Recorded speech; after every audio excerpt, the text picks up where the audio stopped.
Hoy en Hay Esperanza vamos a hablar del carácter de Cristo, parte 5. Justicia, justicia, es el clamor de muchos, diría yo la mayoría. En el mundo la gente clama por justicia, porque lo que debería ser un principio moral se ha convertido en una inmoralidad. Los encargados de administrar justicia son personas que la ejercen de manera injusta, se benefician o favorecen, simplemente ejercen esa capacidad otorgada, ese poder otorgado para beneficio personal. Y las víctimas de la llamada justicia terminan pagando por situaciones que no hicieron o exageradamente terminan siendo víctimas de la llamada justicia. Y nosotros, cuando vemos y escuchamos justicia y vemos que en la realidad ni los que imparten justicia ni los medios que deberían difundirla son ecuánimes. El concepto de justicia primeramente es un principio moral que consiste en dar a cada persona lo que le corresponde, pero no hay equidad. Y entonces vemos mucha gente clamando por esa necesidad. Justicia, justicia es un grito. Incluso, erróneamente, pedimos justicia a aquel que es justo sin entender lo que estamos haciendo. Dios mío, justicia. Es algo que yo en lo personal no me atrevería a hacer. Es algo que debería darnos miedo. Es un pedido que no nos beneficia, que por el contrario nos expone. El pasaje de hoy está en Mateo capítulo 5, versículo 6. Bienaventurados los que tienen hambre y sed de justicia, porque ellos serán saciados. Hemos llegado a un punto en que la palabra justicia algunas veces es sinónimo de pensar en corrupción. ¿Por qué? Porque justicia es solo justicia cuando el que la imparte es una persona o un ser justo, totalmente justo. Y vivimos en un mundo donde no existe ni un solo justo. La palabra de Dios en el Evangelio, en Romanos, en la carta de los Romanos aclara esto. No hay un justo. Delante de Dios no hay un solo justo. A todos se apartaron de Dios. Todos se alejaron de Él. No hay quien busque a Dios. Y Dios llama a eso injusticia. Y miren, la ira de Dios se revela desde el cielo contra toda impiedad e injusticia de los hombres que detienen con injusticia la verdad. Tenemos que ver bien este escenario. Si yo pido justicia, lo que estoy pidiendo es que se imparta de manera justa y con equidad un juicio sobre mi persona, y a veces lo que estoy pidiendo es castigo, castigo, castigo, y no estoy pidiendo justicia, porque si supiera lo que pido, estoy pidiendo yo ser fulminado inmediatamente a un ser, a una persona santa, que no va a tener en poco mi injusticia. ¿Qué es entonces tener hambre y sed de justicia? Sinceramente, tenemos que ver primeramente a Dios. Y segundo, ver al ser humano, en qué situación se encuentra. El ser humano está, y tenemos que entender esto, ya hubo un juicio, ya se determinó una sentencia. El ser humano está viviendo un periodo de estadía aquí hasta el momento del cumplimiento del veredicto ya determinado. El ser humano va a morir. No solo físicamente, sino que se levantará el día en el que el juicio ya se establezca, para morir por la eternidad y sufrir en el infierno junto con Satanás y todos sus ángeles. Ya se determinó, el ser humano no tiene escapatoria de eso. Podrá gritar, pelear, pretender ser bueno, hacer todo lo que quiera, pero para Dios esa justicia apesta. Es como paños de inmundicia.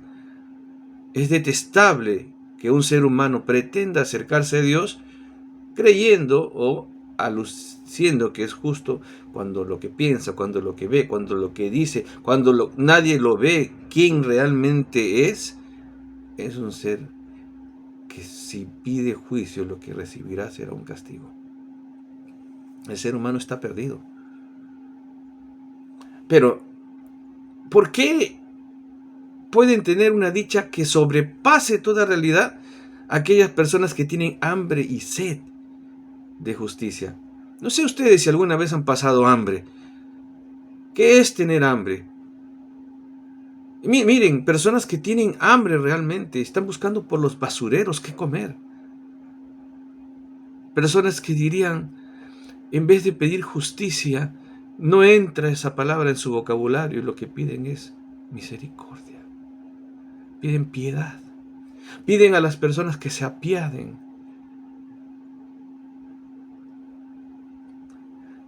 No viene al caso, pero en algún momento en mi vida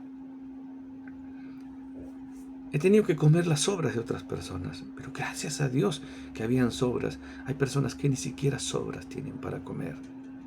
O tener que ir a esos restaurantes donde está lleno de clientes comiendo sus pollos a las brasas tan ricos y pedir huesitos para el perrito.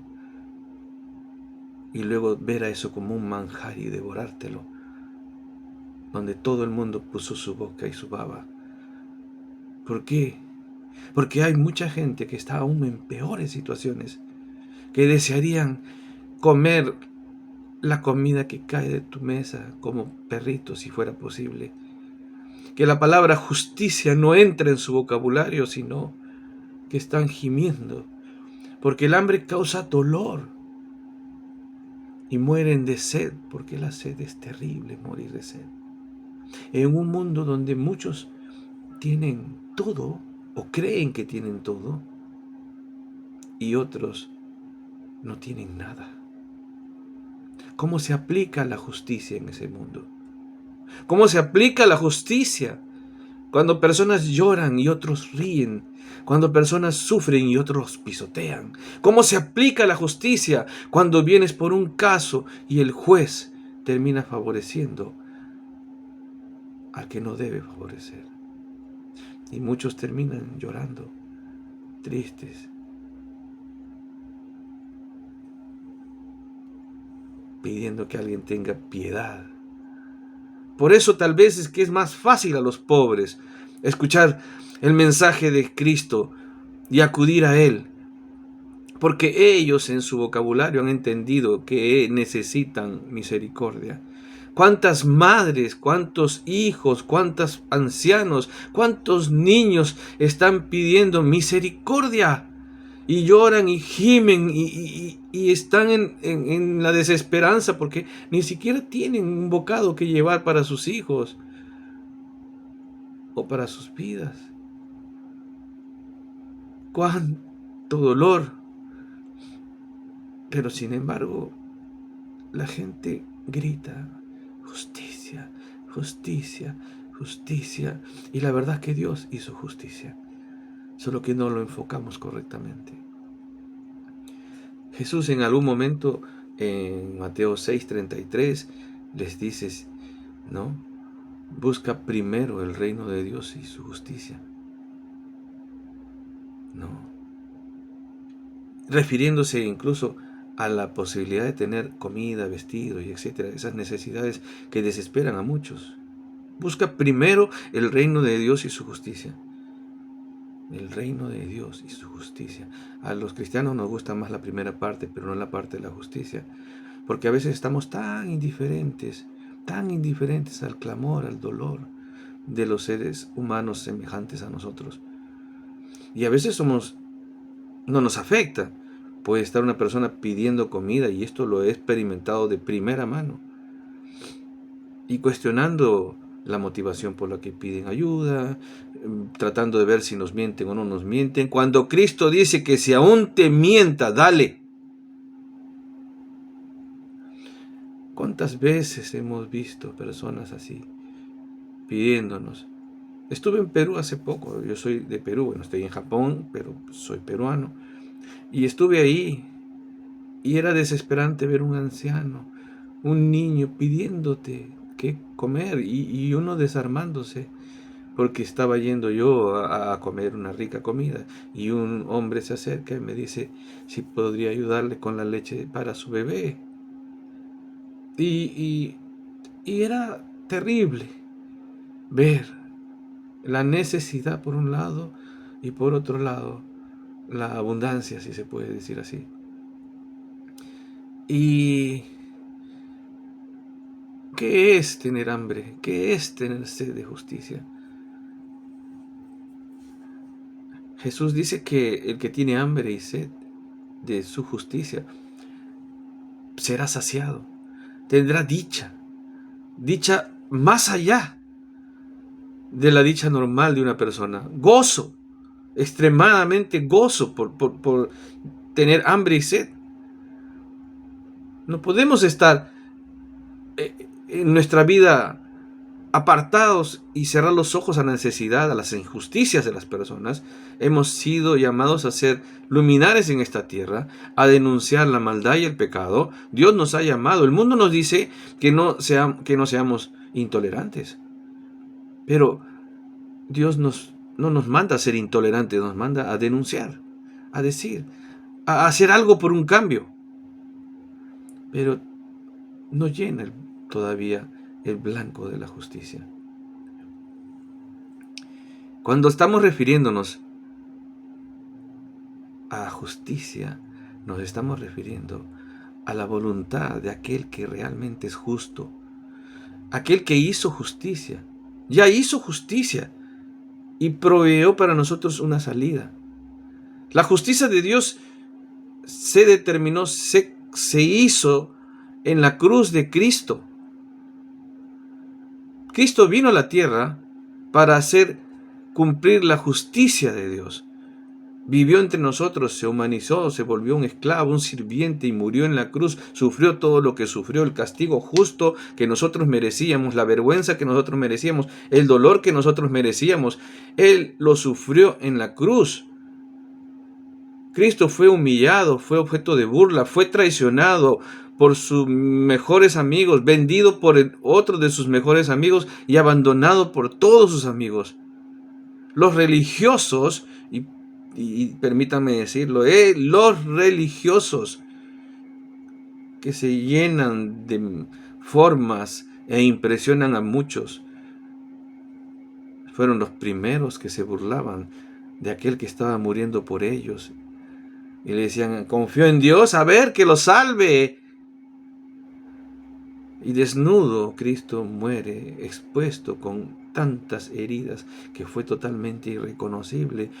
Y si lo hubieran lavado ahí mismo, hubiéramos tal vez podido ver sus huesos. Y ahí se pagó, ahí se hizo justicia. La justicia cayó sobre Jesús. El juicio, la ira, el castigo de Dios cayó sobre él. Ahí se hizo justicia, para que tú y yo hoy podamos recibir misericordia.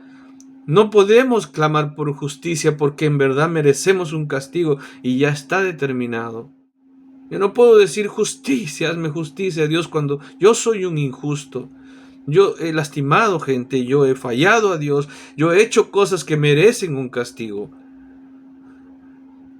Pero Jesús no.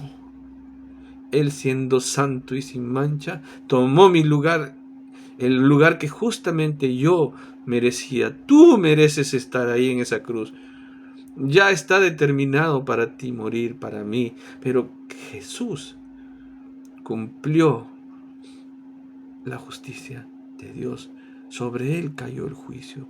Sobre él cayó el castigo que tú y yo merecíamos. Cuando tú y yo decimos que necesitamos tener hambre y sed de justicia, cuando la Escritura nos muestra eso, lo que nos está mostrando es que tú y yo tenemos que amar amar esa cruz, mostrarle a muchos que están erróneamente pidiendo justicia que hay una oportunidad de recibir el perdón de Dios, de ser restaurados, de ir a la cruz de Cristo y ponerse a cuentas ahí con Jesús. Y ahí tú puedes encontrar el perdón de Dios. Ahí tú puedes encontrar la restauración de tu vida. Porque muchas veces estamos en oscuridad. Ya no sabemos cómo salir. Ya no sabemos qué hacer. Ya nuestro mundo se hundió totalmente. Y estamos gritando por ayuda. En la cruz del Calvario, donde el justo, el único justo, fue colgado injustamente, pagando por nosotros, en ese lugar es que está ahí la justicia de Dios. Y es en ese lugar donde de esa cruz maravillosa brota misericordia para todo el que va ahí a pedirle perdón y cree en ese sacrificio. Y no solo eso, sino que por el ser justo y agradar a Dios, Él mismo es levantado de los muertos. Y una vez que tú acudes a Él, Él también responde a ti, empezando a guiarte, a restaurarte, a ayudarte, a acompañarte, a exhortarte, a levantarte, a edificarte, a hacer de tu vida una nueva vida. Una vez que tú has creído en Él y le entregas tu vida, Él te hace una nueva criatura, empiezas de cero. ¿Cuántos gustarían retroceder el tiempo y que todo empiece de cero? Que tu vida empiece nuevamente. Porque miras cómo has recorrido en tu vida y estás manchado, estás herido, has destrozado, te han destrozado y quisieras nuevamente empezar. Cuando tú acudes a Cristo, el perdón es volver a comenzar. Dice que las cosas son hechas nuevas. Él te hace una nueva criatura. Y todo lo que tú eras, Él lo entierra y lo cubre con su sangre y te empieza a ayudar como una nueva criatura a hacer de ti una nueva vida totalmente.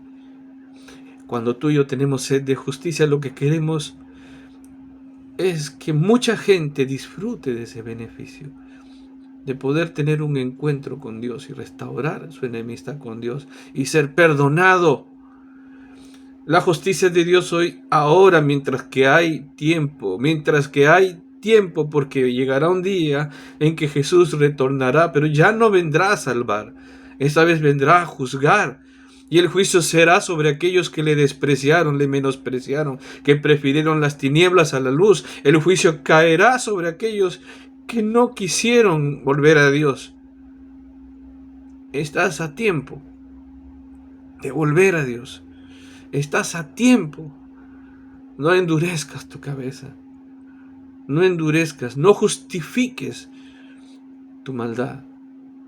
En Jesucristo, en su cruz encuentras el perdón. En su cruz encuentras la restauración. En su cruz encuentras a Jesús. Y encuentras ahí tu nombre escrito. Yo morí por ti. En su cruz encuentras a Dios esperándote con los brazos abiertos, diciéndote: te amo tanto que entregué a mi Hijo por ti, para que cuando tú creas en Él, después que has creído, escuches lo que Dios te diga. Dios te dice: por cuanto has creído en mi Hijo, pues tú también eres ahora mi hijo. Y yo ya no veo a aquel que fracasó en la vida, aquel que se ensució en la vida, sino que ahora yo veo a mi Hijo colgado en el madero en tu corazón. Y te puedo amar. Y entonces por eso es que te perdono. Y te tomaré con mi mano y nadie te podrá apartar de mi amor y de mi mano. Bienaventurado aquel que busca esa justicia de Dios, porque será saciado. Porque junto con los ángeles celebrará cuando cada uno vuelva a Dios. Cuando cada uno gire nuevamente de su maldad hacia Dios para ser perdonado. Ese es el mensaje que predicamos de arrepentimiento. Esa es la justicia que nos desespera, que la voluntad de Dios sea hecha en la tierra Y cuando conozcamos a Dios, que su palabra y su ley sea nuestro amor, porque queremos que Él sea glorificado. Va a llegar un día en que toda rodilla se ha de doblar delante de Él. Unos tristemente para condenación, y llorarán y rechinarán sus dientes y pedirán misericordia, pero ya será tarde. Ya será tarde. Y otros doblarán sus rodillas de gozo, de alegría, de júbilo, de admiración, porque el Dios verdadero que creó todo vino a esta tierra a humillarse por nosotros y a morir. Y como no hemos de adorarle y doblar nuestras rodillas delante de Él, que hoy reina. Y si se demora es porque te ama. Si se demora es porque te quiere dar un tiempo, una oportunidad de que lo medites. Por favor, no dejes pasar ese mensaje. Ve a Dios, no pierdas tiempo. Ahí en tu casa donde te encuentres, díselo: Jesús, perdóname. Gracias por amarte tanto. Gracias por morir en la cruz por mí. Díselo, no pierdas tiempo. Y entrégale tu vida. Haz eso. Te entrego mi vida como mi Señor, como mi Salvador. Y experimenta tú mismo. Él está vivo. Él nunca te dejará ni te abandonará. Dios te bendiga. Soy Javier y te invito a ver mis videos.